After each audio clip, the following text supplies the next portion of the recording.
anything done, ask a woman.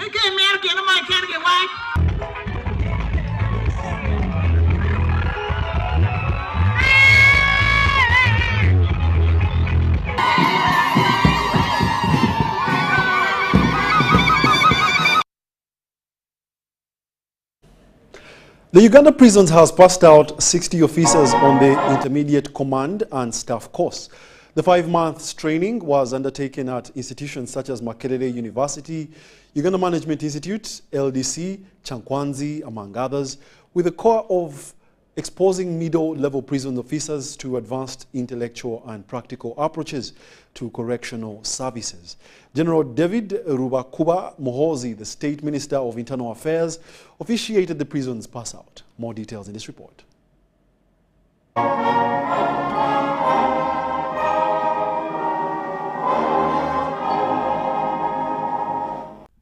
The State Minister of Internal Affairs, General David Rubakuba Muhoozi, has commended the Uganda Prison Service for the continuous professional training of its staff.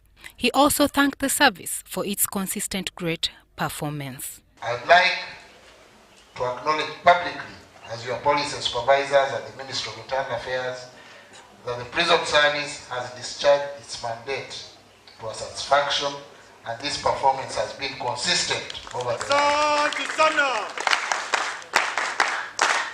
We therefore commend you for that. However, that is no reason to lower your guard. It is actually a challenge for you not only to maintain that high level of performance, but also to strive to perform even much better. General Muhoozi was officiating the prison staff pass-out of 60 officers who have been undergoing intermediate command and staff course for the past 5 months.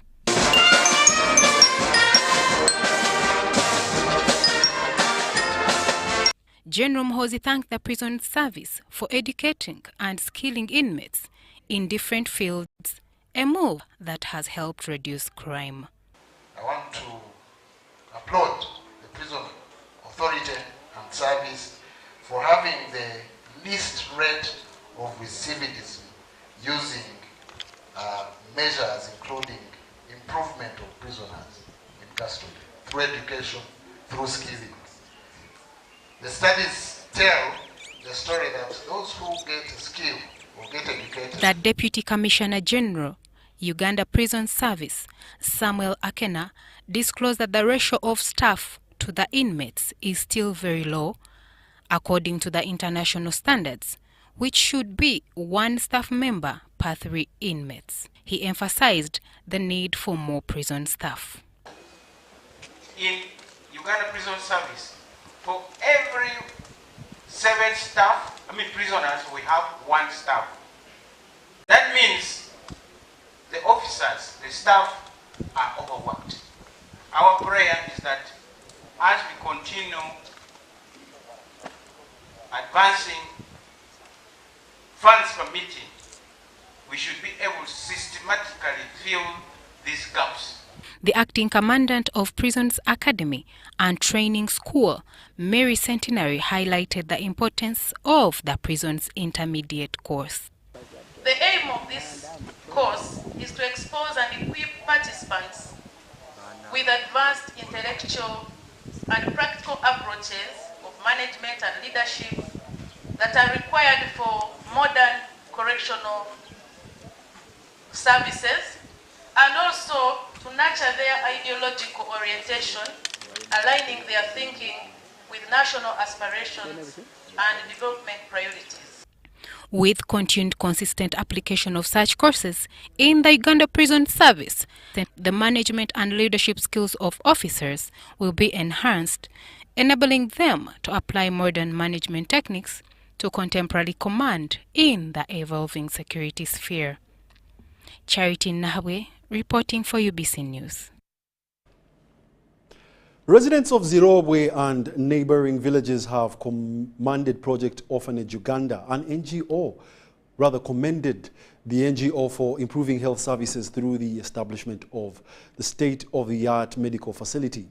They expressed their gratitude in an interview with UBC following a report on Zimbabwe's health status, saying that the facility has saved them long trips in search for treatment. These are the details.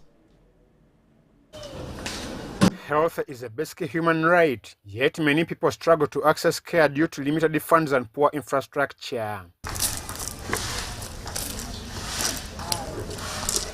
This lack of resources often drives people to rely on witchcraft and herbal remedies. Expectant mothers, unable to access proper hospital care, turn to traditional birth attendants. Specifically for this community of ours, we still have mothers, despite the fact that the facilities are available. We have government facilities around which are able to handle deliveries. We have this facility around this community which is able to handle deliveries.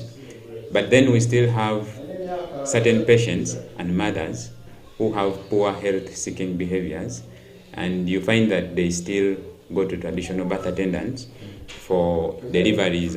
Dr. Eletu Ernest Daniel of Project Orphans Medical Center Zerowe says these practices endanger both mother and child. You find that a mother goes into a complicated case without them identifying, and by the time they think of seeking specialized care from a hospital, the condition is really so worse. We have received cases of severe fetal distress. We have received cases of ruptured uterus. We have received cases of obstructed labor.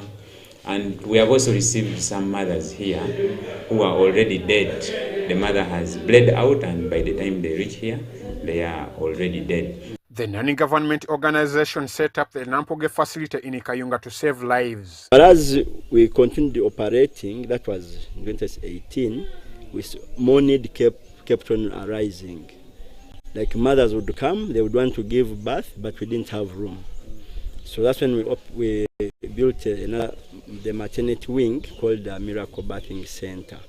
So it has been there helping mothers to receive antenatal, but we also give them mother's kit, and then that was normal delivery. Okay, so time came up, and there was also need for C-section because mothers could not afford to push the baby normal, so we had to start that. But it includes a modern birthing center, and it treats various diseases, registering hundreds annually. For medical cases in a month, range between 30 to 50, and those are mild to severe cases. And then for maternity, we do between 20 to 30 mothers per month. That is both for normal and cesarean section. And then for antenatal care, we can go up to 100 mothers per month seeking antenatal care services. Directors Sarah and George Sanga say they also support vulnerable girls, oppressed children, and the homeless. In our medical center alone, in a year, we see around 2,000 plus patients. That is including children, mothers, men, elderly, over 2,000 plus. That's what I can think. Yeah, so, but of course, the medical center is not the only thing that is in this place. So as we continue working with the district, of course, needs started arising. You'd hear cases, a child has been molested, defiled, then others were like tortured by their own parents. And basically, tutunulide abana okusoma kw'abaana, providing education for the children, for the vulnerable children. Bwe twatandika twalina vision y'okuyamba abaana nti tubasomese abatalina buyambi bafune okusoma bamaleko. Naye nga bw'omanyi nti as you go, when you start up something, along the way obeerako ne byolaba nti tewali luguudo luli straight. Nti mu kutandika okwo twatandika naye ne tulaba nti walingawo other needs. Namwe community yaffe mugiraba. Abakyala balinga bazaalira nga tebamanyi bya health facilities, bazaaliraka bitooke nga n'ebya scan bo tebakola ki, tebabiwulirangako. Kale ne wajjawo need y'eddwaliro nga malaria ye, ng'abantu bagamba bafiira mu mayumba, abaana bafiira mu mayumba lwa malaria. Facilities ezibali okumpi nga ziri wala, gwe gye wandiise ngeri okumpi ng'otambula miles eziwera. So kati there was a need for that. Netutandika ne Project Orphans Medical Center. Beneficiaries commended the NGO for the tremendous work. Era nze nebaza ekitongole kya Orphans kinkoledde ebirungi bingi. Kyantwalako abaana basatu nga sina buyambi. Basatu bennina abali mu kitongole.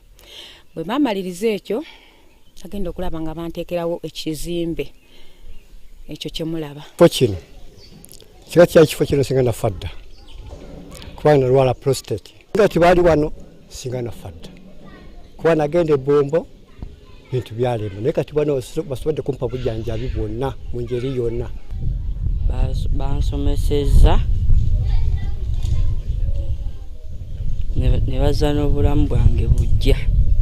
Over 400 underprivileged children are in their care. Despite progress since 2017, challenges remain, prompting the construction of a larger hospital. Tulayinza okukubira n'agamba omwana wange bamukutte